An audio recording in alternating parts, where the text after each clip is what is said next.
ഒരു അടിപൊളി ഐറ്റമായിട്ടാണ് ഞാൻ വന്നേക്കുന്നത്. ചായ തിളയ്ക്കുന്ന സമയം കൊണ്ട് നമുക്കിത് ഉണ്ടാക്കിയെടുക്കാം. ഇത് നമ്മുടെ വീട്ടിലുള്ള കുറച്ച് പച്ചക്കറി വെച്ചിട്ടാണ് ചെയ്തെടുക്കുക കേട്ടോ. സിമ്പിൾ പ്രോസസ്സാണ്. ഫുള്ളായി കണ്ടാൽ 100% നിങ്ങൾക്ക് ഇഷ്ടപ്പെടും. പൊട്ടറ്റോ, സവാള, ബീറ്റ്റൂട്ട്, മുളക്, ഇഞ്ചി, ക്യാബേജ്, ക്യാരറ്റ് ഇത്രയും വെജിറ്റബിൾസാണ് എടുത്തിരിക്കുന്നത്. അളവൊക്കെ സ്ക്രീനിൽ മെൻഷൻ ചെയ്തിട്ടുണ്ട് കേട്ടോ. പിന്നെ നമ്മളിത് 2 ടേബിൾ സ്പൂൺ മൈദ, 1 ടേബിൾ സ്പൂൺ അരിപ്പൊടി, പിന്നെ 1 ടേബിൾ സ്പൂൺ പെരിഞ്ജീരകം, 1.5 ടേബിൾ സ്പൂൺ മുളക് പൊടി. ഇത് കാശ്മീരി ചില്ലിയും സാധാരണ ചില്ലി പൗഡറും കൂടി മിക്സ് ആക്കി 50-50 ആണ്. അതാണ് 1.5 ടേബിൾ സ്പൂൺ എടുത്തിരിക്കുന്നത്. അഡീഷണൽ വെജിറ്റബിൾസ് വേറെ കോളിഫ്ലവറൊക്കെ വേണമെങ്കിൽ ചേർക്കാവുന്നതാണ് കേട്ടോ. നമുക്ക് കുറച്ച് കറിവേപ്പില ചേർക്കാം.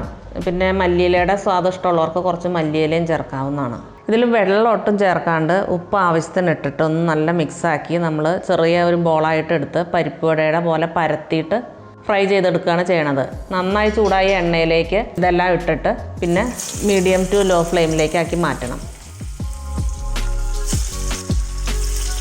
ഇത് പിന്നീട് തിരിച്ചും മറിച്ചും ഇട്ട് നല്ലതുപോലെ വേവിച്ചെടുത്ത് നമ്മൾ ടൊമാറ്റോ സോസോ അല്ലെങ്കിൽ ടൊമാറ്റോ ചട്നി എന്ത് ചേർത്ത് വേണമെങ്കിലും ഇത് കഴിക്കാവുന്നതാണ്. ഇത് അടിപൊളി ടേസ്റ്റി ആയിട്ടുള്ള നല്ലൊരു സ്നാക്കാണ്. ഇതിന് വേണ്ടിയിട്ട് നമ്മൾ വേറെ പുറമേ നിന്നൊന്നും അധികം വാങ്ങണ്ടല്ലോ. ഇതൊക്കെ എപ്പോഴും വീട്ടിൽ തന്നെ നമ്മൾ വാങ്ങണേയല്ലേ കറി വയ്ക്കാൻ വേണ്ടിയിട്ട്. ഇതെല്ലാവർക്കും ഭയങ്കര ഇഷ്ടമുള്ള ഒരു സ്നാക്കാണ്. ഇത് വീട്ടിലൊക്കെ എപ്പോഴും ഉണ്ടാക്കാറുണ്ട്. നിങ്ങൾക്ക് ഈ വീഡിയോ ഇഷ്ടമായാൽ ലൈക്ക് ചെയ്യുക, ബെല്ലൈക്കൺ ഒന്ന് ക്ലിക്ക് ചെയ്ത് സബ്സ്ക്രൈബ് ചെയ്യുക. Thank you for watching.